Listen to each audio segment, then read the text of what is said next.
स्वाधिष्ठान चक्र का ज्ञान करवा रहा हूँ। कुंडली जागरण में षट चक्र भेदन करना पड़ता है। उसमें पहला चक्र है मूलाधार, दूसरा चक्र जिसका मैं आज वर्णन कर रहा हूँ वह है स्वाधिष्ठान, तीसरा मणिपुर, चौथा अनाहत, पांचवा विशुद्ध और छठा आज्ञा चक्र। इसमें स्वाधिष्ठान मुख्य है। आप हमारे इस चैनल को लाइक करें, सब्सक्राइब करें और कमेंट भी करें। और ये जो है चक्र बहुत महत्वपूर्ण है, शरीर के बीचों बीच में है, इसलिए ये महत्वपूर्ण है। इसके अंदर जो है इसके पहले पूजा करना चाहिए, पंचोपचार से पूजन करते हैं इस चक्र का। हे स्वाधिष्ठान चक्र और इसके देवता, तो मैं तुझे गंध समर्पित करता हूँ, पुष्प समर्पित करता हूँ, धूप समर्पित करता हूँ और नैवेद्य समर्पित करता हूँ, दीपक समर्पित करता हूँ और आपको सब पंचोपचार से आपका पूजन करता हूँ। आप स्वाधिष्ठान की सिद्धि प्रदान करें। ये स्वाधिष्ठान भैया ये पेड़ों के बीच में है। स्वाधिष्ठान मूलाधार जब भेदन होता है, मूलाधार का जब छेदन होता है, मूलाधार का जब परिष्कार होता है, तब जो है माँ आगे बढ़ती है सुषुम्ना के राजपथ में और सुषुम्ना के राजपथ में पधारती हुई। दूसरा जो इसका चक्र है जिसे स्वाधिष्ठान कहते हैं, स्व अधि और स्थान, इसमें जो है उसके चरण कमल मटते हैं और उसके चरण कमल मटते ही स्वाधिष्ठान रूपी चक्र के जो है भव्य दरवाजे खुल जाते हैं। तो लेकिन इसमें एक बहुत बड़ी स्वाभाविक बात है, जब माँ का कुंडली जागरण, जब माँ तीन फेटे खुल जाते हैं माँ के और जब सुषुम्ना में प्रवेश करती है, मूलाधार का छेदन करती है, तो माँ बहुत भूखी रहती है, क्योंकि मूलाधार में शक्त रहती है, भोजन का कोई प्रश्न ही नहीं है। तो जब मूलाधार में जब माँ जागृत होती है तो मूलाधार और स्वाधिष्ठान ये दो चक्र हैं, काम क्षेत्र के दो चक्र हैं, एक मूलाधार और दूसरा स्वाधिष्ठान। इस दोनों चक्रों में जो मांस होता है, जो मज्जा होती है, जिसे पल कहते हैं, वो सब तुरंत ही चट कर जाती। जो साधक साधना करता है कुंडली जागरण की मूलाधार में और स्वाधिष्ठान में जो है उसके सब जो है मांस मज्जा चट कर जाती, माँ भूखी होने के कारण। इसलिए साधक का शरीर बिल्कुल कृशकाय हो जाता है, लेकिन उसे घबराना नहीं चाहिए, सतत लगातार साधना करता रहना चाहिए और आखिर में जो है माँ उसको बहुत तेजवान बना देती। जब माँ को मालूम पड़ जाता है कि ये मेरा सिद्ध साधक है, तो उसको बहुत तेजवान, प्रकाशवान, प्रभावान बना देती है। और ये षट चक्र में से दूसरा बहुत प्रसिद्ध चक्र है भाई। इसमें जो है माँ के चरण कमल बढ़ते ही आनंद का अनुभव होता है, परम आनंद का अनुभव हो जाता है। और जो है इसमें माँ राकिनी निवास करती। इसमें जो है छठ जो मास पंच, ये मूलाधार, स्वाधिष्ठान, मणिपुर, अनाहत और विशुद्ध चक्र, माँ जब पांचों चक्रों को पार करती है तो इसे जो है पंचाग्नि विद्या कहते हैं। शास्त्रों में ये पंचाग्नि विद्या कहलाती है। इसका मंत्र है ओम ह्रीम कैल ह्रीम हस्कह ह्रीम सकल ह्रीम। इस पंचाग्नि विद्या का एक मंत्र है। रिम, पहले रिम बोलते हैं, फिर कयल रिम, फिर हस्कल रिम और फिर सकल रिम। ये पंचाग्नि विद्या कहलाती। इसका ये मंत्र है भाई। ये पंचाग्नि विद्या को सिद्ध करना पड़ता है, तब कहीं जाकर माँ दूसरे पदन में अपना अधिकार करती है, चरण कमल रखती है। तो इसका वहाँ रहने से द्वैत भाव मिट जाता है। कौन सा भाव? द्वैत भाव। राधा इसकी अधिष्ठात्री देवी है, वो राकिनी देवी। कौन सी देवी इसकी इस चक्र की अधिष्ठान चक्र की अधिष्ठात्री देवी राकिनी देवी है। और इसे राधा सर्वेश्वरी भी कहते हैं।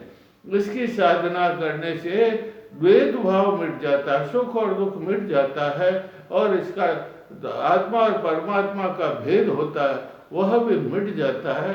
तो इसकी साधना हमें राधा सर्वेश्वरी करना चाहिए। राधा कृष्ण का मंत्र है वो भी हमें जप करना चाहिए। क्लीम कृष्ण क्लीम, इसका मंत्र है भाई, क्लीम कृष्ण क्लीम, क्लीम कृष्ण क्लीम, क्लीम कृष्ण, ये मंत्र जपते रहना चाहिए, इससे सिद्ध हो जाता। देखो स्वाधिष्ठान मंत्र तो, स्वाधिष्ठान का जो क्षेत्र है ना वो क्षीर सागर है। क्षीर सागर के अंदर भगवान विष्णु शेष नाग की शैया पर शयनित हैं और माता लक्ष्मी उनके चरण कमलों को चाँप रही है। ये इस प्रकार का हमें दृश्य का जो है साधना करनी चाहिए। उससे ये मंत्र जो है, ये जो स्वाधिष्ठान चक्र सिद्ध, इसके देवता यही है विष्णु भगवान। तो जिस देवता की हम साधना करोगे तो चक्र सिद्ध हो गई, ये चक्र सिद्ध हो जाता है। और इसमें एक और बात है, इसमें जो है भगवान श्री राम, राम की क्या करनी चाहिए और राम के किस वेश की साधना करनी चाहिए? वीर वेश। वीर वेश कैसा? श्री राम जी के सिर पर मुकुट है, राम जी के कानों में कुंडल है, राम जी के पीठ के पीछे तरकश, जैसे तूणीर भी कहते हैं, उस तूणीर में बाण भरे हुए हैं और एक हाथ में राम जी के धनुष है और दूसरे हाथ में राम जी के बाण है और करत्राण, कर में कवच पहने हुए हैं। ये सिर त्राण, शरीर त्राण कहलाता, वक्ष त्राण, कवच पहना हुआ है। ये इस प्रकार राम जी का वीर वेश का जो है ध्यान करने से ये चक्र शीघ्र ही, ये जो स्वाधिष्ठान चक्र है वो शीघ्र ही सिद्ध हो जाता है भाई। इसलिए इसका जो है देखो बताया, कृष्ण राधा कृष्ण का ध्यान करो, विष्णु भगवान और लक्ष्मी का ध्यान करो और फिर वीर वेश का श्री राम जी का ध्यान करो। और ये जो माँ जब बढ़ती है आगे बढ़ रही है, मूलाधार को पार कर दिया, स्वाधिष्ठान में पधार गई है। अरे भाई स्वाधिष्ठान का तो जो है ये नंदनवन है काम क्षेत्र का। कौन से क्षेत्र का? ये काम क्षेत्र के दो चक्र काम क्षेत्र के कहलाते हैं, एक तो मूलाधार और एक स्वाधिष्ठान। तो स्वाधिष्ठान काम क्षेत्र का नंदनवन है और मातेश्वरी इस नंदनवन के अंदर आगे पधार रही है। और कैसा है ये? कंटकाकीन रास्ता है, तलवार की धार पर चलने जैसा रास्ता है माँ के लिए। और लेकिन और जो है देखो ये तामसी वृत्ति है, स्वाधिष्ठान का काम वृत्ति भी है और तामसी वृत्ति भी है। तो इस क्षेत्र में तामसी वृत्ति का अंधकार छाया हुआ है और यह कंटकाकीन रास्ता है। काम, क्रोध, मद, लोभ, मोह और इसके जो है हिंसक पशु दौड़ रहे हैं, लेकिन माँ किसी की परवाह नहीं कर रही है और माँ स्वाधिष्ठान चक्र के अंदर आगे बढ़ रही है। वह किस चक्र की ओर बढ़ रही? स्वाधिष्ठान चक्र के आगे मणिपुर चक्र है, उस मणिपुर चक्र की ओर आगे बढ़ रही है। देखो इस चक्र के 10 आधार हैं, प्रत्येक चक्र के ये 10 आधार होते हैं अलग अलग, एक से नहीं होते, अलग अलग।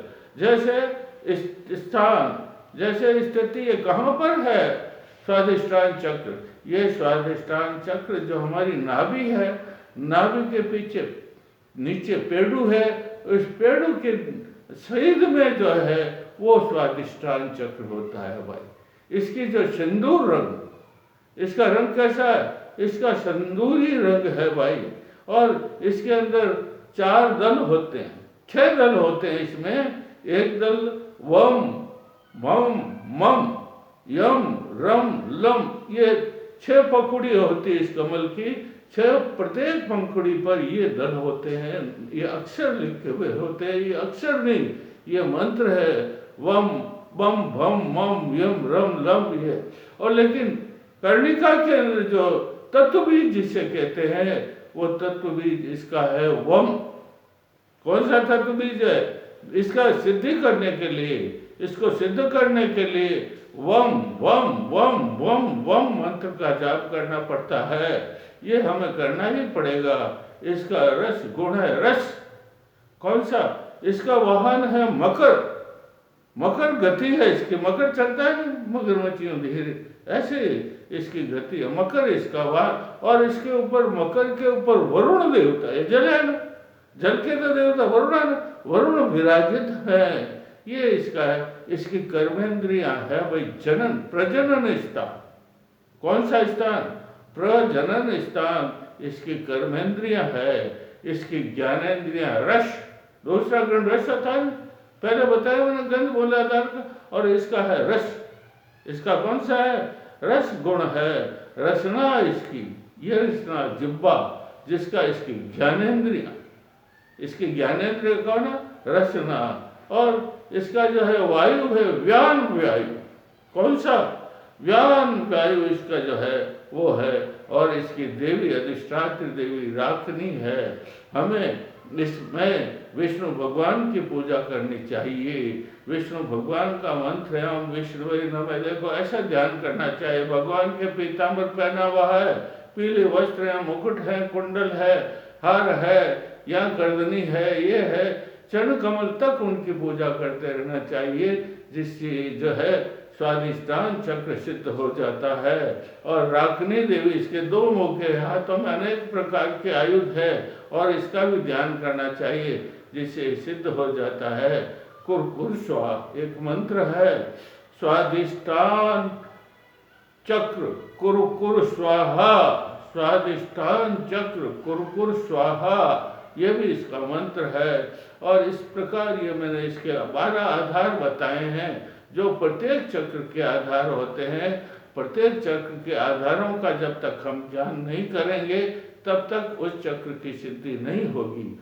और जब इस चक्र की सिद्धि कर जाता है, तो साधक को सब कुछ सिद्धियां प्राप्त होने लग जाती। क्या प्राप्त होने लग जाती है? सिद्धियां होती है ना, अष्ट सिद्धियां। वो सिद्धियां इसके जो है इस साधना करने से, अधिष्ठान स्वाधिष्ठान चक्र की साधना करने से सिद्धियां प्राप्त होने लगती है। 9 द्वार, निधियों के 9 द्वार भी खुल जाते हैं। वह सिद्ध साधक पुरुष बनने लग जाता। क्या बनने लग जाता है? सिद्ध योगीश्वर, सिद्ध साधक पुरुष बनने लग जाता है। उसके मुख के ऊपर आनंद के भाव टपकने लगते। कौन से भाव? परमानंद के भाव उसके मुखार बिंदु पर टपकने लगते हैं। और जो कोई भी देखता है, उसके दर्शन करता है, तो वो आकर्षित हो जाता है उसकी ओर। ऐसा इसका प्रभाव है स्वादिष्टान चक्र का। इसलिए साधकों, मूलाधार के ये काम क्षेत्र, उसका चंद्र से संबंध है।